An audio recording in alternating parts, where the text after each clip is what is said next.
Right, here she is.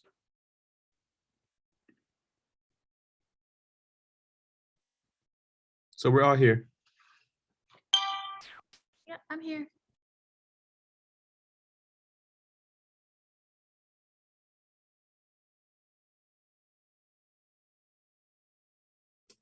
All right, peace and greetings to everyone. I guess we could go ahead and get started in this particular roundtable conversation. Thank you everybody for joining us today to have a discussion, a lively discussion, but an important discussion on Josh Meyer's Cedric Robinson, The Time of the Black Radical Tradition, which is his second book, of course. And I just mentioned, of course, we're looking forward to that next book as well, of Black Studies. But here today, we're really here to talk about this particular book that Josh has written, an important book that Josh has written. And what I'm going to do is just give a few opening comments, very, very, very slim opening comments for sure, because I think all of us have probably talked and taught out at this particular moment. But we really want to engage with some conversations, critical conversations around what Josh has presented in this particular book, but also look at it in the grand scheme of things. Look at it in the context of a broader, collection of ideas, and also the questions that Cedric Robinson has laid out for us as well. And the reason why that becomes important is because one of the things that we should do is not sanctify certain individuals or certain texts, but also see what questions they have left for us to carry on and those types of things. So with that being said, I believe what Josh has done with this particular work, and aptly I must add, is really lay out a constellation of things by really understanding how Cedric Robinson thought in a collective process, right? When we're talking about radicalism, when we're talking about how we go about doing our work, or how we understand Black radicalism or Blackness in its all manifestations, one of the things that I think is important is really to look at the constellation of people and institutions and things that produce the way that people think. And Josh does this with Cedric Robinson's book, the processes of mapping and extracting specifically his internationalism as Cedric Robinson is developing his political praxis, his pedagogical practices of things as well.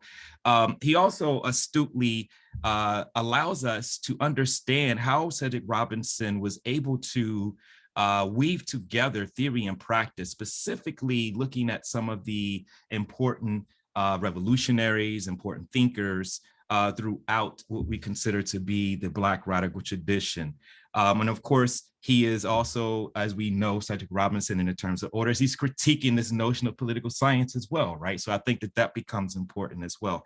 So with that being said, what I wanted to do is just give a little quick layout of how we're actually going to engage in a discussion with this. Is what I will do is, again, I just opened it up a little bit, but then what I will do is kick it to our two important esteemed colleagues, Tasneem and Bedour, who is on here, and then we will give Josh an opportunity to engage with some of the things that are two rising important thinkers. I've been watching all of y'all work, some of you up close and some of you from afar, but I'm really, really proud to be on this panel with you guys. And obviously Josh, we've been working together, Tasneem been working together. We're being introduced to Bedour through her work, and by extensively, I'm going to pull her into some of the things eventually that we do as well. But with that being said, what I wanted to do is turn it over to Tasneem because she's rocking back and forth, and I know her that she's ready to dump out, and then we'll go to Bedour, and then of course Josh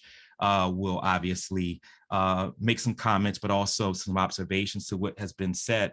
And I also want to be clear too, is that one of the things that I love to do is to pull in our audience. So if you guys who are here with us today have any comments, any type of reflections or anything that you think that we can think collectively about, because again, the collective processes and the way that we produce our work is very, very essential and very, very important. With that being said, I will shut up. I didn't want to talk this long, but anyway, I would turn it over to Tasneem, and then we'll go to Bedour, and then of course Josh, and then you, those of you who are actually joining us today. Tasneem.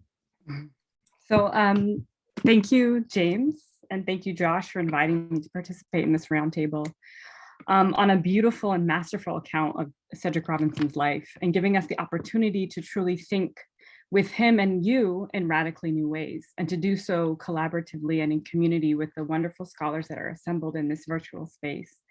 I always start with intentions and verbal libations. So I'm going to do that, and then we'll get into some of the conversation. But may the most merciful artist, the all, the hidden, bless this space that we're co-creating.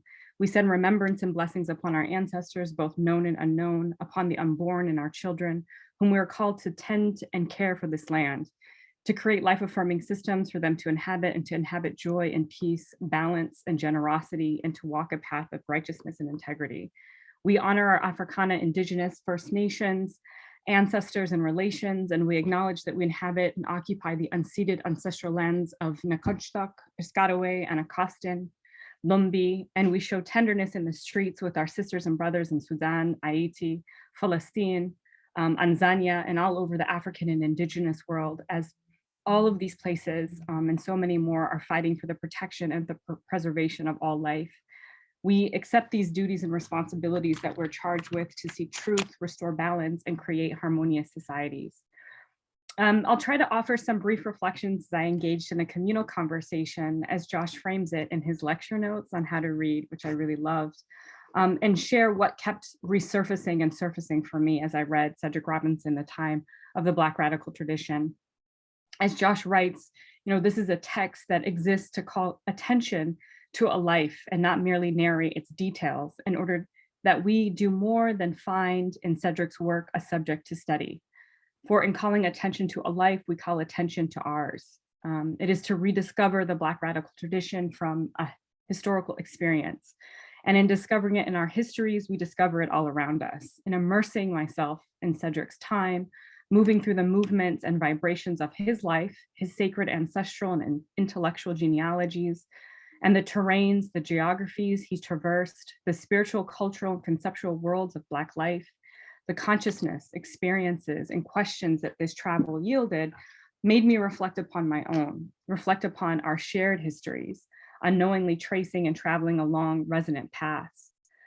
Circumambulating the town, Cedric's Oakland and Berkeley, almost 40 years after intense Black radical activity, sensing its vibrations and the reverberations, and then later the UK, the Midwest, Kenya, Southern Africa, and thinking about his granddaddy, Cap Winston Whiteside, and how he punctuated his leaving the South with his own parting gestures, was much like my own grandfather, Joseph January, who parted Mississippi Delta under similar yet different circumstances 20 years later.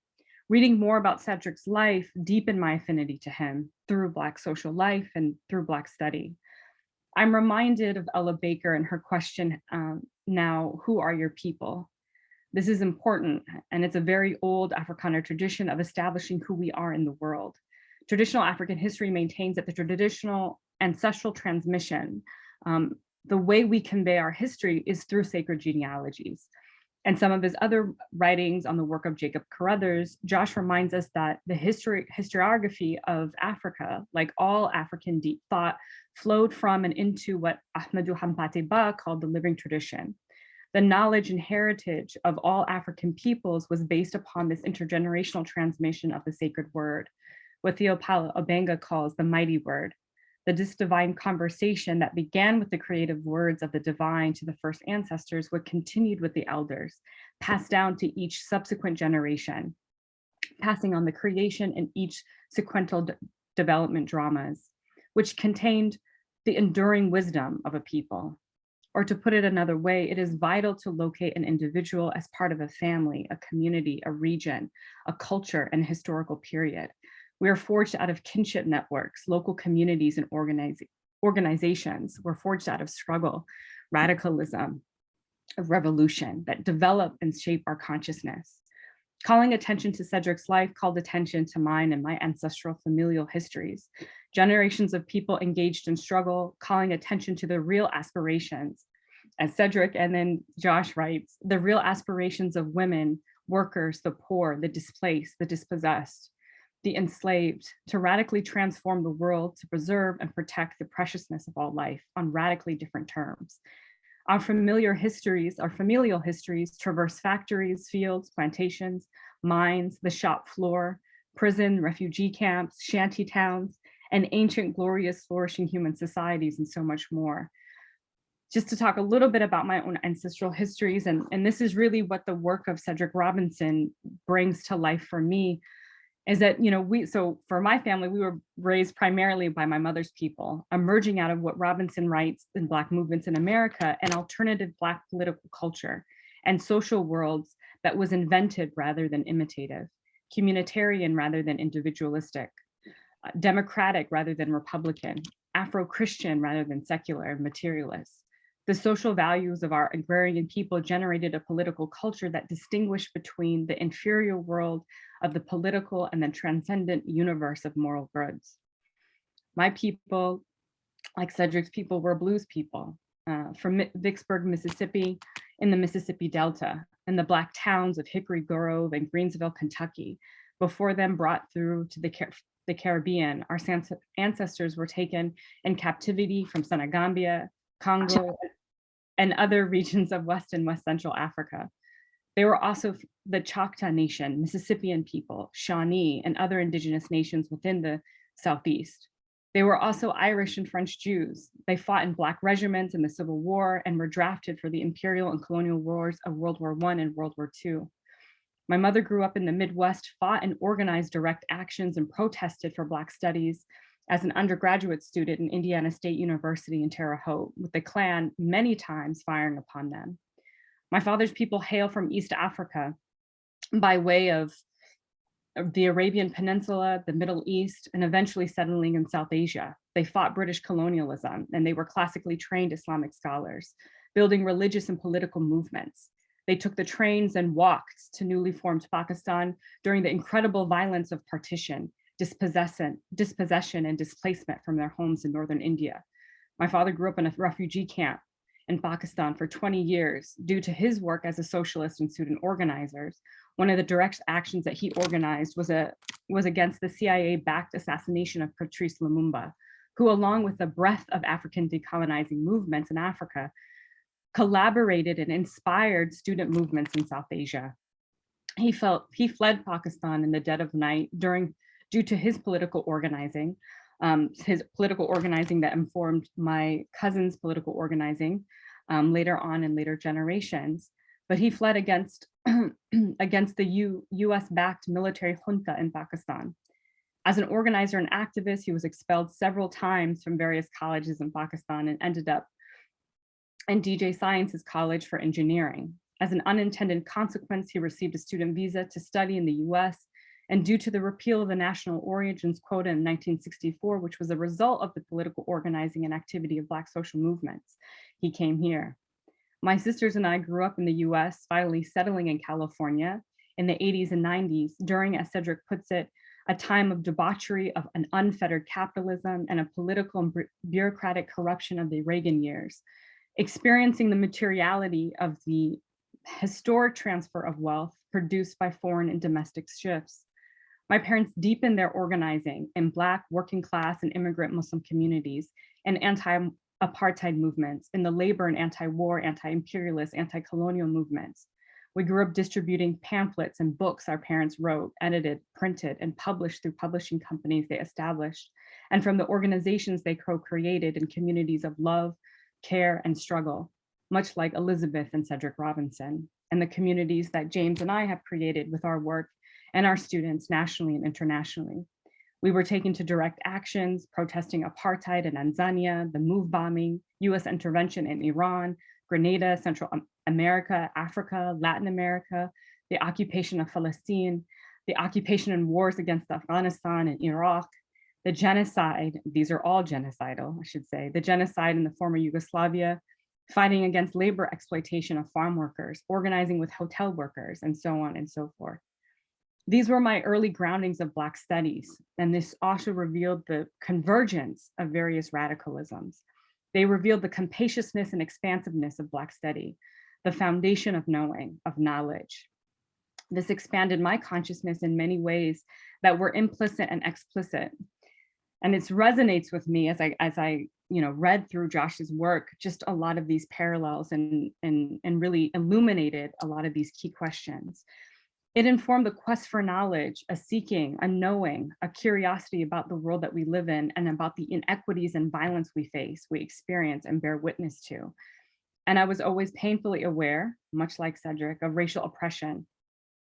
This confluence of curiosity, of seeking, of knowing, of awareness, of deep sensitivities, and wanting to see beauty and truth for every living being demanded deep study toward a critical reading of the world. And this is what Cedric prompts us towards, and he's modeled for us in his life. However, it's not just a knowledge of reality, but that knowledge needed to prompt an intervention and create the possibilities of a transformation of that reality. I was in graduate school at the time when this level of consciousness took on a new relevance, and this was my introduction to Cedric's work, Black Marxism, the making of the Black radical tradition, while taking a graduate seminar with Ruth Wilson Gilmore on race, place, and space. I met Cedric through his writings before I met him in person. It was at the same time that I met Clyde Woods through Development Arrested, and later through frequent visits to Santa Barbara. Cedric and Clyde made me think more critically about sacred genealogies and geographies, the places of Africana deep thought and practices, and those sensibilities that we live through us, grounding us and giving us the ability to move within and transform the world. And particularly for my own work, and I, again, resonant with Cedric's work, is the question of land and the abolition of private property. They open new lines of inquiry to look more deeply toward Africa, to understand the spatial expressions of Africana studies and Black studies, and toward a Black geographies, which at the time was more than this was more than a decade ago, was opening and helping us to think through Africana Black geographic thought and practice through communal land use.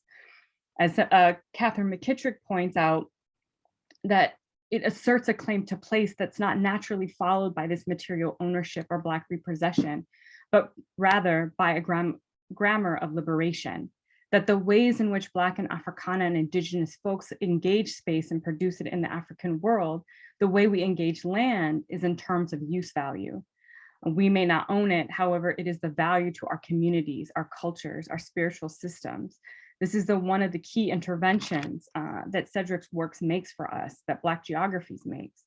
And this is really where we see the necessity in the intervention of an Africana studies, linking African and Indigenous knowledge systems. Cedric Robinson, Sylvia Wynter, Robin Kelly, Ruth Wilson Gilmore, W.E.B. Du Bois, C.L.R. James, Clyde Woods, Ivan Ben Sortima, Sheikh Anta Diop, Martin Delaney, and I will add James Pope, have instructively remind us, and Josh reminds us, that disciplines created these models of existence. Western epistemic frames created these models of existence and categories of life that didn't map onto the way that African people really lived.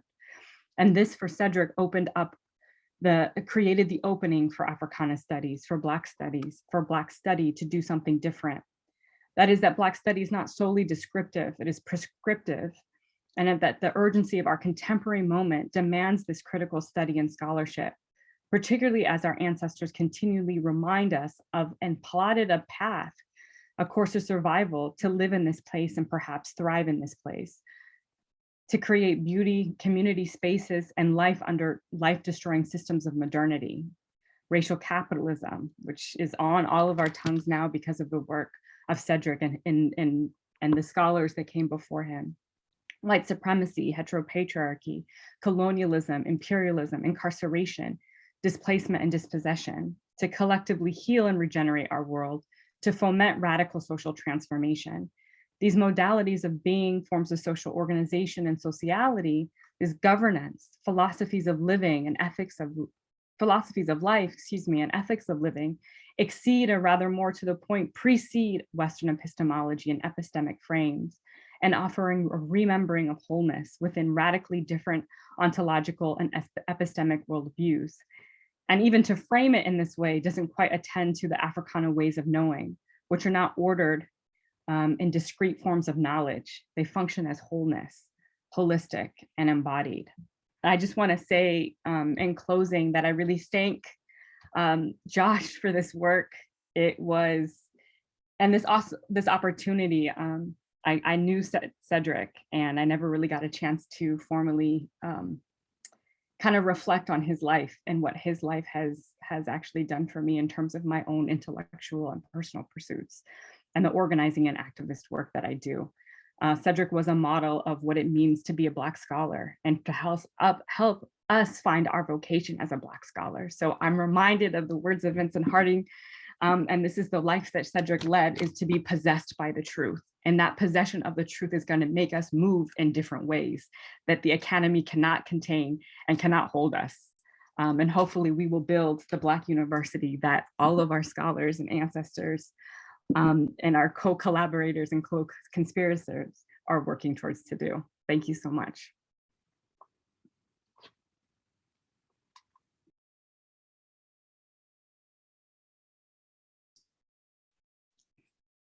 Thank you so much, Tasneem. I'm going to try my best and follow that, because I am now wanting to go back and write a whole lot of things after having listened to that. So as soon as we're done here, I'm going to go write like crazy. So thank you for being here, everybody. And thank you to Josh, of course, for writing this book and giving us the what George Lamming calls the occasion for speaking to this moment and to the importance of Cedric Robinson's work and of Josh's work in preserving and extending the intellectual legacy of Robinson and others. And, you know, my appreciation for Robinson's work and his politics is due in part to my own beginnings in political theory.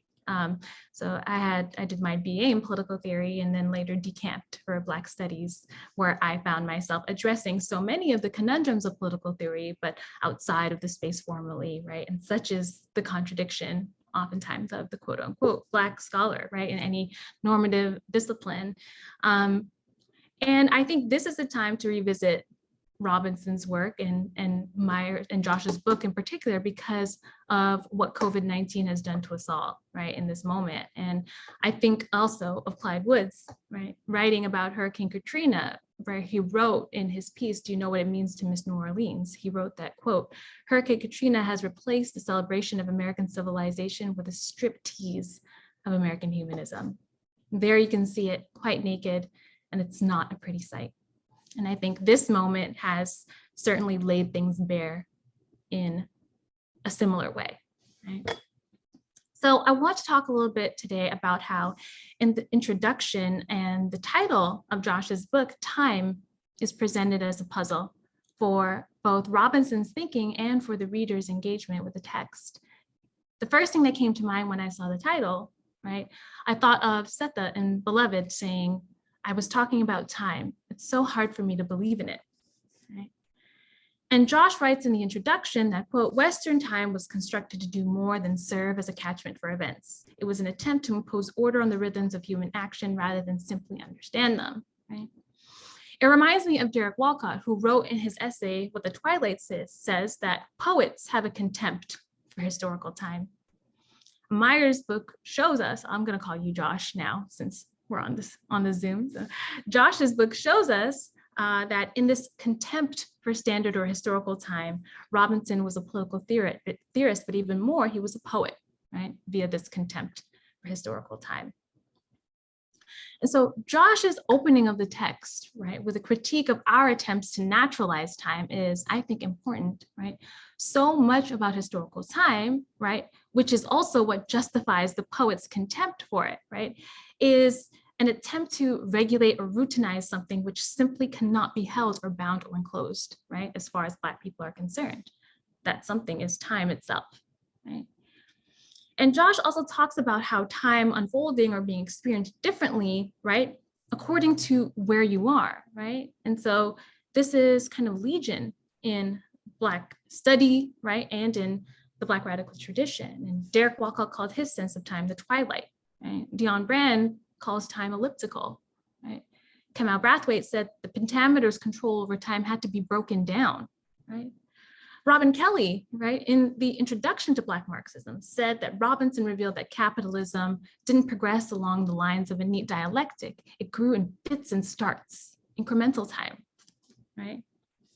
Derrida, right, he said the invention of clock time was one and the same as the invention of the death penalty, right?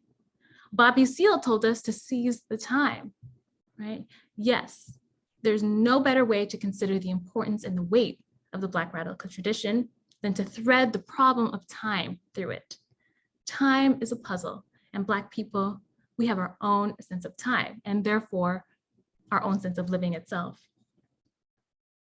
Now, political theory has a time problem, right? It's been enclosed, right, generally by either a narrow conception of the dialectic, and even in that enclosure of the dialectic is linear rather than incremental or even contrapuntal, right? Josh, in this book, right, he called this political science's pretense towards measurement and control and order, which he shows us, right? Robinson fought at every opportunity, right? Political theory's other time problem is that of beginnings, right? Political theory as a discipline is very bad about thinking about beginnings, right? It is steeped, right, in what Derrida called the metaphysics of presence, right? What he called, quote, the desire to be, quote, the first to see and the first to announce, end quote, right? Because of this, beginnings are ironically frozen in time, right? And not understood to be rearticulated depending on the historical moment or the experiences of people. Cedric Robinson understood this, right? And his heretic moves against political theory were also contemptuous of its sense of historical time. A poet, indeed. In Josh's chapter on authority and order, right, he discusses Robinson's first draft of what would later become Terms of Order, a book which, from the perspective of political theory, is one of, I think, only two texts, really, that give us something useful in terms of how to think about order, right? There's this text, Terms of Order, and of course, there's Carl Schmitt's Nomos of the Earth, right? Now, as an undergrad, I'd read Schmitt, right? And I always thought that his understanding of nomos, right, not as law, but as order, a thing which exceeds but also stabilizes the law at the same time, symbolically, right? I thought this was useful. But his argument was that order was needed in order for the law or authority to be established, right? Josh highlights, right, and he shows us via Robinson's thinking that, quote, authority is what produces the terms of order, right? It's an argument so subtle that I still struggle with it, right? But I think if we look at the introduction to Terms of Order, we might find a way to resolve this difficulty and attend to the subtlety, right, of this argument, which is beautiful, right? Now, I had always appreciated Marx's essay on the Jewish question. It's always been my favorite piece of writing by Karl Marx. But until I'd read Terms of Order, I was reading only on one register, right? This idea, right, that Jewish people would be incorporated into the state, etc., right? I'd missed the other part, right? The part where Marx described, right, that man who emancipates himself politically does so in a devious way, although necessary, right? The problem was the political, right? Not necessarily the contradictions of Jewish participation in the political. That was a conceit, right, for the broader problem, which was the political, right? It all made sense, right? That if, in this example, the order is an anti-Semitic state, right, then it is the authority of the state or the political that upholds it. Nomos can't do that as a concept. It can't account for that, right? He goes further, right, to clarify that even anti-political traditions like anarchism presuppose the state. Now, this is what threw me into crisis intellectually, right? I think this gives us another really subtle argument, right? Because if it's the case that anti-political traditions like anarchism presuppose the state, right, it's because the appearance of the state is the manner in which they can cohere in the first place, right? And I think this gives us understanding of why the Black radical tradition is so important, right? That the political, right, or the state is rendered almost superfluous, right? We don't have to choose, right, this Aristotelian ideal, right? Nor does the state have to be this dragon that has to be slayed, right? Black people will stick and move regardless of the state, right? That is certainly a different clock than the clock that's been given to us. Right? I also think that Robinson's conceptualization of racial capitalism also gives us a different sense of time, right? And his is the idea, right, that capitalism, right, extended feudal power dynamics rather than breaking with it entirely, while also acknowledging, right, that there was a difference in its appearance embedded in this transformation, even in its extension, right? Its ability to wield old forms of domination in seemingly new ways, its ability to both account for the continuities with the past and the way these continuities are embedded in different ways in the present, right? For me, that is a different sense of time, right? Because it shows us that capitalism's own life didn't follow any kind of neat dialectical progression. Robinson showed us via racial capitalism that time is elastic, sticky almost, right? The residue of the past is always carried forward. There's no break offered by traditional historical time, right? So what is the break, right? Well, right, delinking from the clock imposed by normative histories of capitalism is one way, right, to gesture towards such a break. The Black radical tradition, right, the accretions, as he calls them, over time, articulated sometimes simultaneously, right, sometimes contrapuntally, sometimes singularly, right, of the consciousness of Black people. He showed us that the return is the break, right, which is his own sense of time, right. He also shows us that by understanding that, quote, the first attack is the attack on culture, right, by understanding this, we can seize the time, as it were, right? When Josh points out Robinson's critique of Harold Cruz's emphasis on the Black intelligentsia rather than ordinary Black people, right, in his Crisis of the Negro Intellectual, right, it reminds me of Sylvia Wynter's critique of Cruz in Black Metamorphosis, right, where she writes that he was wrong to insist that Black people's cultural productions were entirely novel and American, right? No, Black people were not entirely robbed of their cultural possessions in the Middle Passage. They were simply subjected to metamorphosis, right? And she writes that, quote, Harold Cruz speaks of the process by which Blacks on the plantation were denuded of the specificity of their former cultures so that they could be homogenized into larger molar aggregates. Here he insists, as with Fraser, on the almost totally American quality of the Black culture of the United States. Right?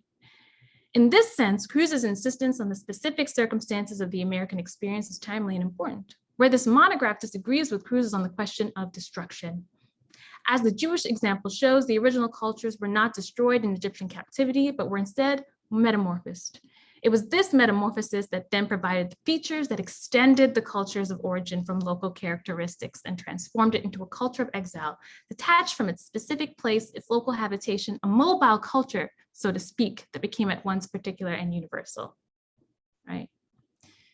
She continues, it has been the intention of this monograph to show that while the formal structures of this culture, its strict language forms, customs, and religions may have been destroyed, what we may call its common ground, its central figure representation, right? Or what Cedric Robinson might call cosmologies, okay? One that related to a central model of generation as the hegemonic culture relates to the model of production survived to power an American modality of the original African culture, right? So the same stickiness of time, of things being extended, right? But she continues, right? Quote, coming from a culture whose codings constituted the land as a homeland, they also came from a culture whose principle had been one of migration on the African continent itself. It was a culture, therefore, that had mechanisms for domesticating change, for nativizing exile. The gods of that culture, like the Afro-American bluesmen, kept their traveling shoes nearby, end quote. Right? So this idea, right, of Black people having always kept their traveling shoes at the ready, right? That part of the culture that was extended through the Middle Passage, which makes the Middle Passage not the clean break that we assume it is, right, is the process of domesticating change, which was already embedded on the continent, right? And then Robinson tells us, right, on page 170, right, it could not be otherwise.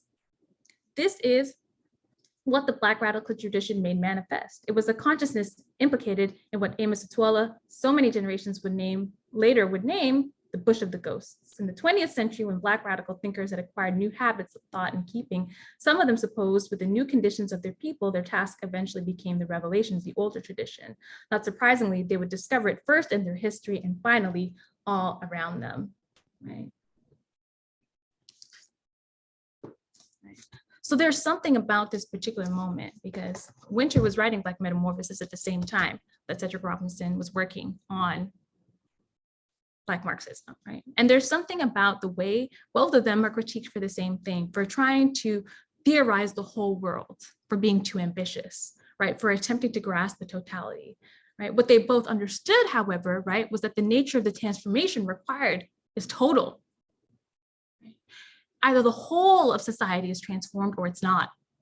Right? And this is something that Cedric Robinson and Sylvia Winther both understood, right? And he tells us, right, that Marx didn't realize or could not acknowledge, right, that the cargoes of Africans in the Middle Passage carried with them cosmologies and struggle, right? Two thinkers, right, these two, who throw time into crisis by unburdening us of the future, as it were, and offering us the return. Right? Robinson's intervention in world systems theory also intervenes in time, right? Because what world systems theory gives us is a way of understanding, right, the kind of inaugural historical moment for this world system, which developed this core-periphery relation, right? So the idea, right, is that because early modern Europe set itself up initially in such a way, right, this is why the kind of historical inertia, right, is what actually develops and also maintained the core-periphery relation, right? Now, Walter Rodney said something different, right? Walter Rodney and How Europe Underdeveloped Africa, he said, no, it's not simply that Europe had a 500-year head start. It's that they are every single day engaged in a practice of underdevelopment, right? So that the culpability is not, right, on the past, but it's on the past's, right, haunting of the present in all of these relations, right? And Robinson, right? Robinson, by telling us that racial capitalism is what constitutes this world system, right?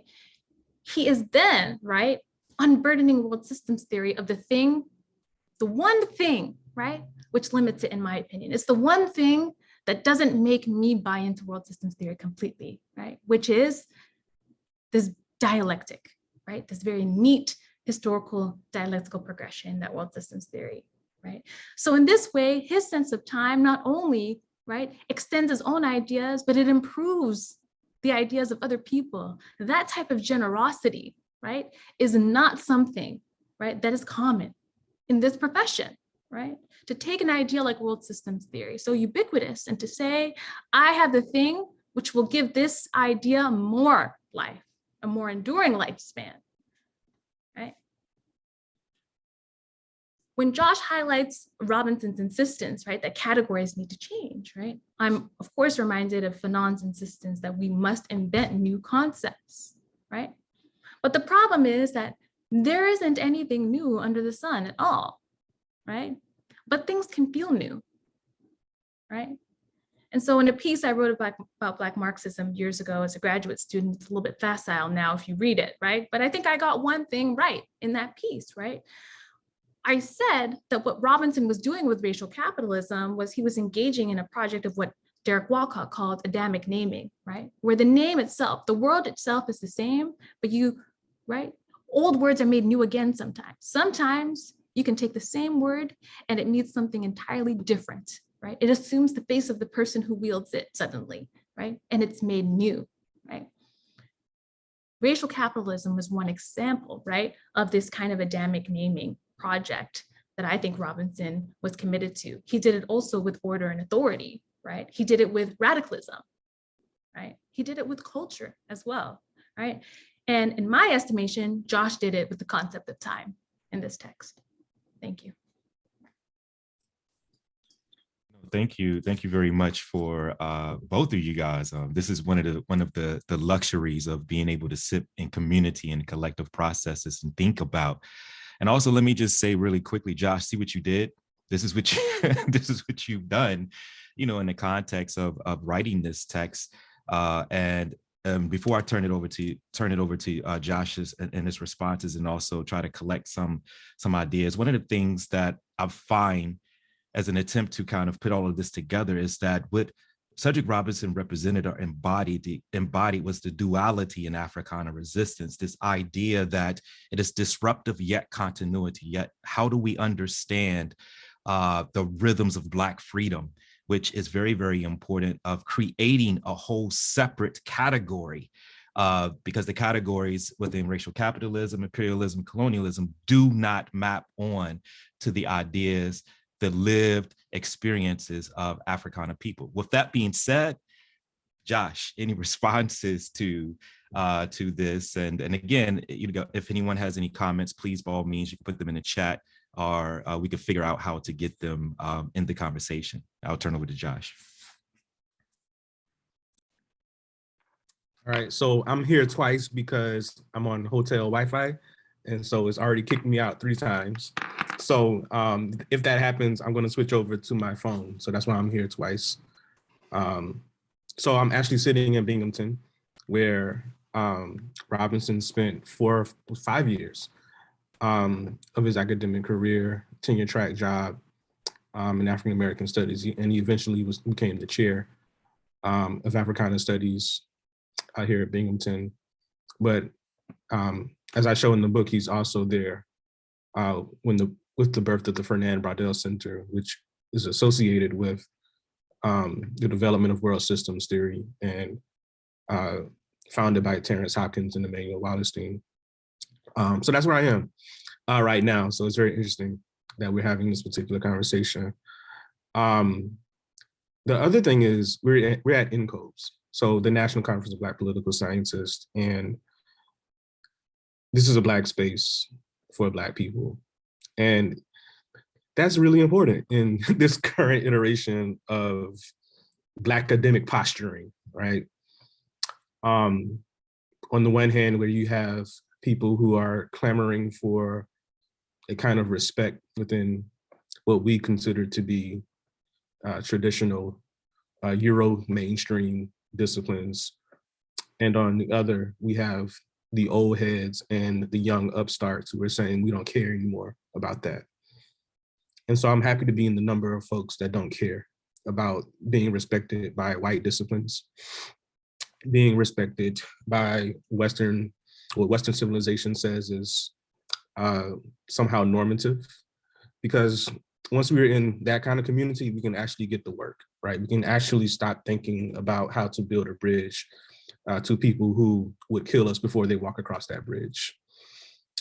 And so I'm gratified that Tiffany invited me to convene a roundtable. And, you know, as you all were talking, I had to start writing. I had no prepared notes before this happened, but I could not risk saying what I want to say in response. So it is always an overwhelming thing to write, because it is this form of creation that renders our creations something we never knew we were actually doing or could do. I did not know that I could write a book about Cedric Robinson. I only had an idea of what a book about Cedric Robinson might be. I don't always have an awareness of what I am doing, because as an author, I've had to relinquish control to forces that I know exist, that I know we must listen to. We are, as we say in the Black church, only the vessels. We ain't really in control. We ain't in control of what we think is time. We ain't in control of what we think is space, but we do have a way of thinking about questions of relation.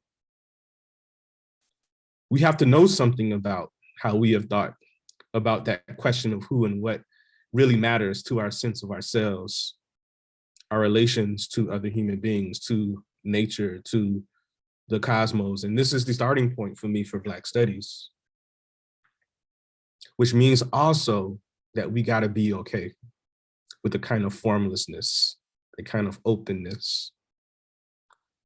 I want to be in a place where those who are reading me not because they are interested in analytical rigor or interested in some sort of pristine set of theoretical reflections. I mean, that's cute. But I want people to read me and end up feeling something what Louise Thompson Patterson, after she listened to W.E.B. Du Bois give a lecture at the University of California, Berkeley, said, you know, it's something to be Black. If we can feel something of what it means to feel Black, then the theory will follow.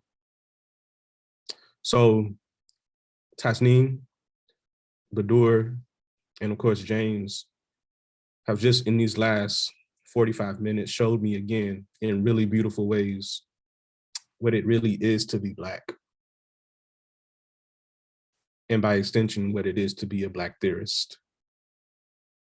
And so, thank you.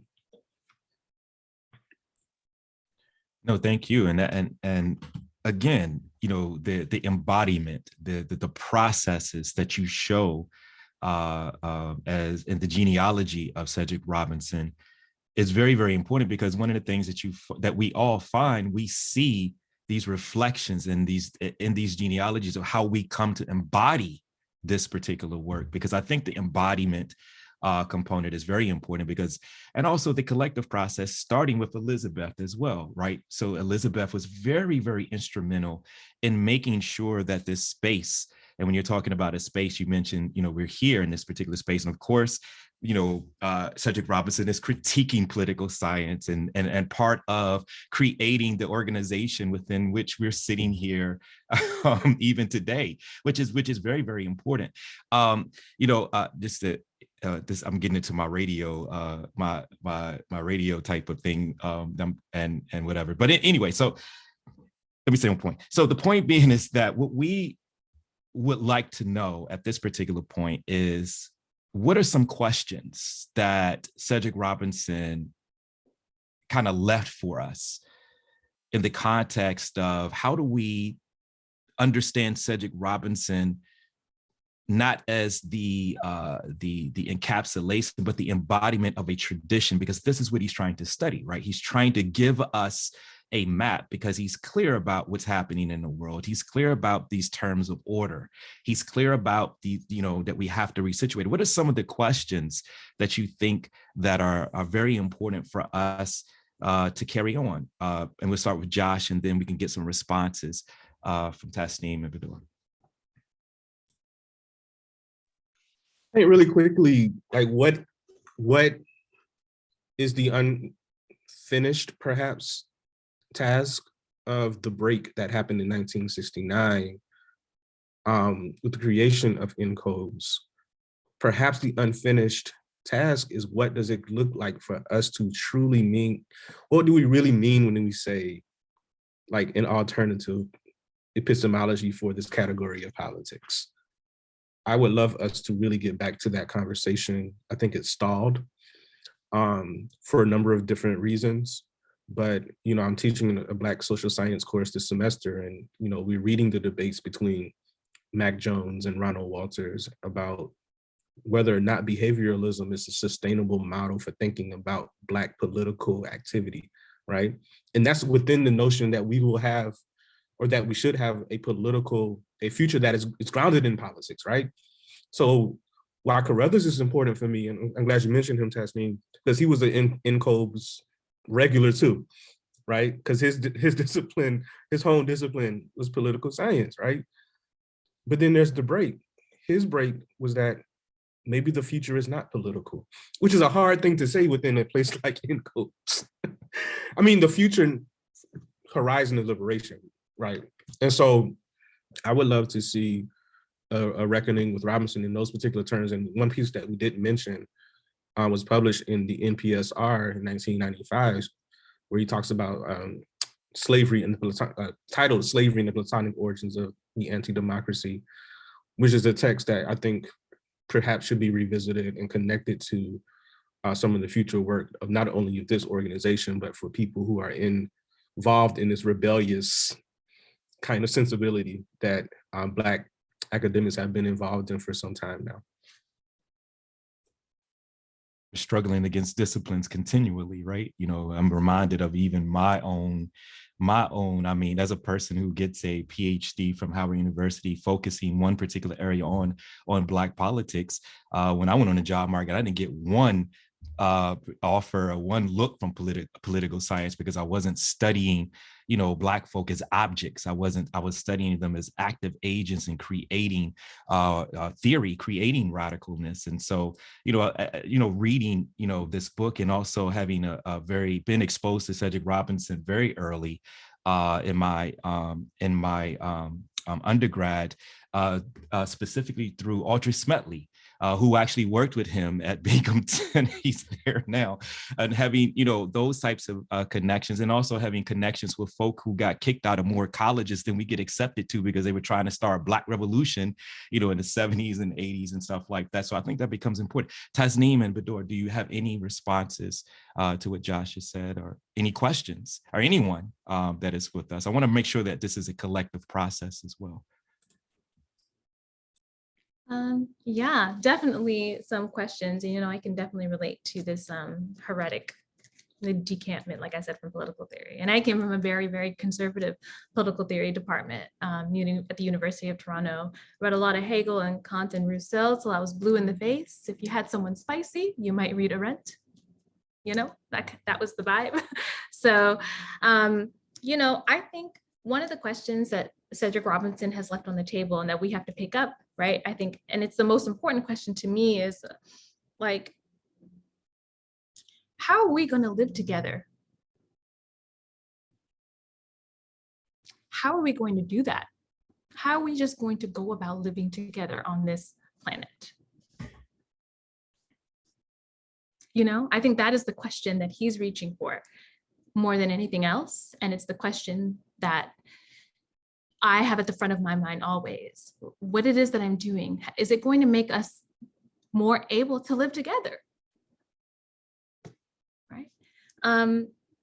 The other question, right, that I think he puts on the table that I pick up constantly and I struggle with, right, is he changes the question away from what is right or wrong or what's the good or bad thing to do necessarily, but he asks us, what is required of us intellectually and politically in a given moment? How are we going to respond to that requirement, right? Because asking what's required of us politically or intellectually is different from asking, are your politics good enough or bad enough, right? Are you doing the thing that's right or righteous or what have you? I think he asks a different question altogether. It's what is demanded and required of us intellectually and politically in this moment? How are we going to respond to that when it appears again and again? And then another question that I think he asks, right, and his emphasis on culture is how he asks this question is, who are we as Black people? Like, is there a way to think differently about who we are, right? Wherever we might appear on this globe, right? And I think that in his moves away from kind of like normative political theory, right? Anyone who's heard me give a talk is probably sick of me using this quote. And if you're sick of me using this quote, you might want to mute me now, right? But, I keep it in the front of my mind, right? Which is, when Derek Walcott says that those who break a tradition first hold it in awe, right? And I think that the deep and attentive study to the kind of like normative workings of political theory are what allowed him, right, to break with it, right? This kind of, you can't kill the father unless you're close to the father, right? So to speak, at some point, right? You got to get close enough, right, to make that happen. And so the question I think is, what are we awestruck by currently, right? What is capturing what is leaving us in awe currently in terms of our thinking? Because I think once we know what that is, we'll know when the next break is coming intellectually, right? Those are some questions that I've picked up from Robinson's work, definitely. Very important. Tasneem? Yeah, so just kind of picking up on one of Bedour's questions and the many questions, those beautiful and questions I have been thinking about quite a bit. but this question on how do we live together? And so for me, that's related in terms of what our relationships to nature and to the land are as well. And so something that Josh brings up on 215, and I didn't get to mention it, but I just underlined it and was like, yes, absolutely. It's that Cedric imagined a society that privileged the abolition of private property, was grounded in community over individuals, and was not reliant on the state or the leader as the horizon for a Pan-African future.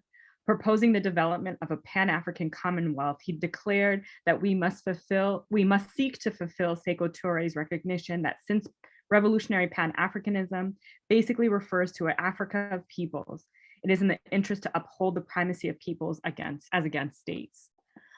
And so, you know, in this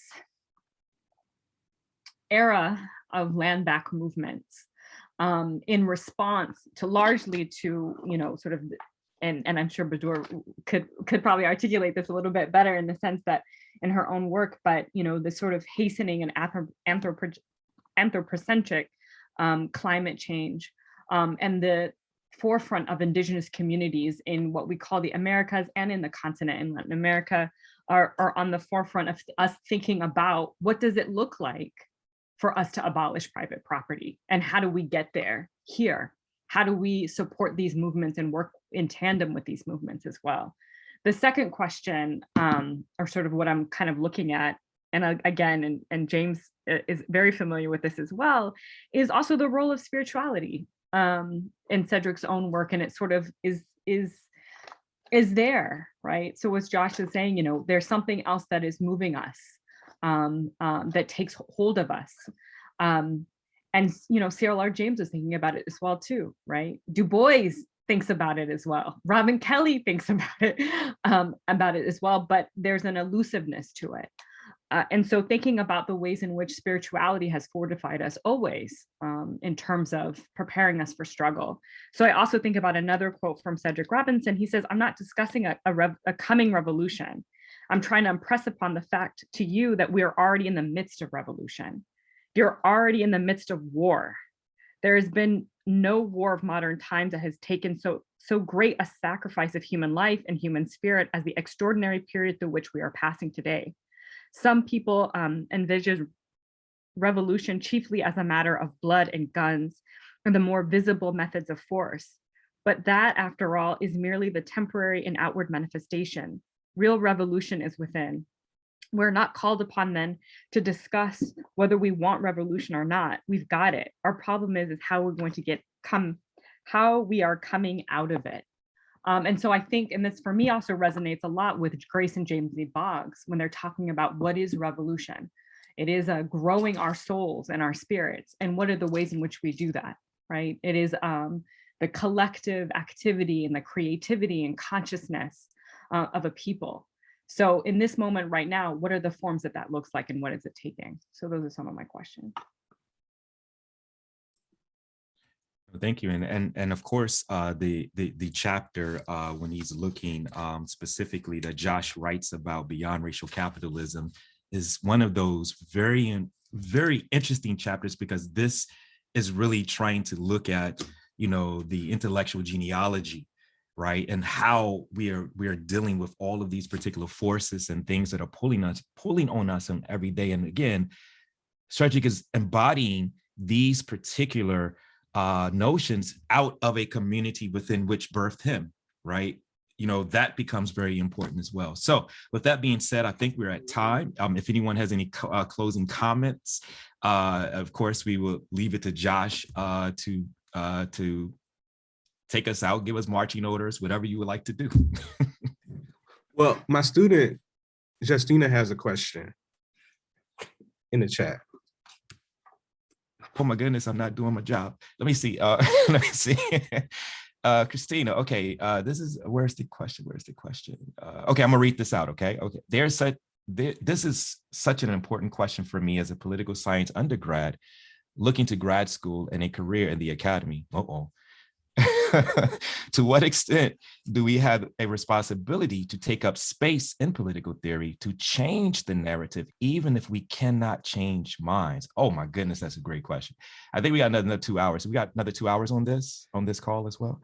But anyone, please, we can start. Bedour, if you want to start there, because, again, these are questions that I'm sure you deal with, that I dealt with. And this is the reason why we had to move into whole different spaces to really find answers for. Yeah. Well, first of all, what I'm going to say, I don't know if you want to be like me necessarily. So that's the first thing, the first assumption I will disabuse you of is the assumption that you would want to do what I did, right? But, I came from a very kind of like normative and conservative political theory department that emphasized, right, political philosophy in the kind of early modern European sense, not even kind of, some people read Rawls and stuff like that, but it was really, you were reading Hegel, you were reading Kant, you were reading Rousseau, Marx, actually, we read a lot, right? Arendt, maybe, Carl Schmitt, it was a certain thing that you were getting, right? And I think, right, that what I said, that in order to kill the father, you got to get close enough first, right? So for me, changing hearts and minds is like a military slogan, right? I'm not personally invested in the project of like changing hearts and minds. At some point, you do have to kill the father so that you can move on, change your name, baptize yourself anew, right? For me, right, the move away from political theory made me a better political theorist, right? I think that one thing that political theory gave me, which I kept, right, was the paying attention to concepts, right? I think that's something that political theory gave me, and that kind of really classical training gave me. And I'm actually in the way that Walcott gives a strange thanks, right, to the classics, right? I give a strange thanks to political theory for that, right? But it was the worst thing they ever did, because I am political theory's worst nightmare, right? You can't tell me anything, right? Because I know what you know, and I know what my people have done and what I've experienced, right? Which is, can never be enclosed by any discipline, right? And the second, right, a discipline is an enclosure, right? Even a concept is an enclosure, right? Even us in Black studies, right? When we try to name something, racial capitalism as a concept, even that is an enclosure, right? But what does the enclosure do? An enclosure, right, gives you a map, gives you a way of seeing things. And our point is to push against even those constitutive limits, right? It's not to take Cedric Robinson or any one of us here and say they left political theory to do something else. I would like to do what they do. No. What kinds of questions are they now able to ask because they did that? That's right? That is the point, right? And so for you as an undergrad, what are the questions that you have? Can they be answered by political theory as it stands? If not, do not burn down with the house. Go, save your thinking, right? Make sure you are able to think in a way that is meaningful to the experiences of your people, and most importantly, look around you at what's happening and just talk about it, right? That is what Black studies gave you that political theory couldn't, but I was a very good political theorist. And because I was, right, I was able to be the thorn in their side, and I still am, right? So, like I said, you stick and move.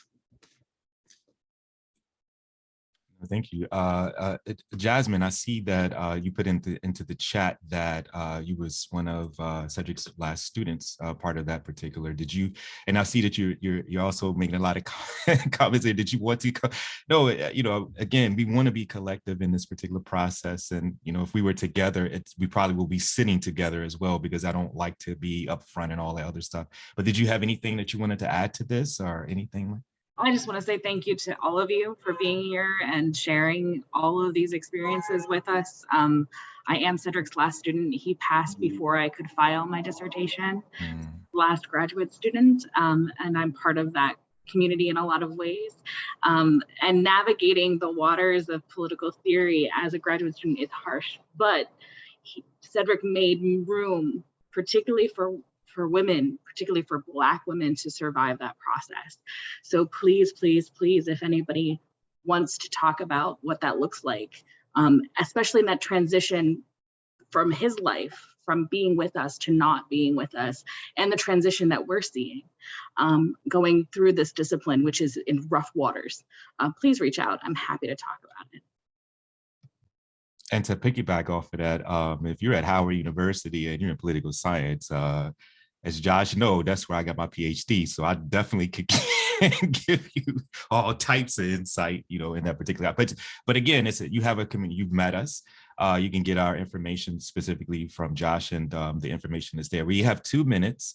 I want to just make sure that Josh has an opportunity to kind of close us out, even though he's probably talked out at this particular point of preparing for tonight. So, but anyway. Well, thank you so much. It was a beautiful, like I said in my comments, it was a really beautiful reminder of things that are very easy to lose and forget. And so it was necessary for me. And I hope that it was beautiful to everybody else involved. I can't wait to re-listen to it. The other thing I want to say is listen to Tiffany. Like whatever Tiffany says, do it. That's my advice for everybody. Well, thank you very much. And thank you everybody for joining us. Again, and if you're interested in hearing more about, Josh and how we deal with that, I'm going to plug Africa World Now Project. We've done tons of work on Cedric Robinson, and you also see, studio falling down. You will see tons of things that we have done as well. Again, thank you guys for joining us. Take care.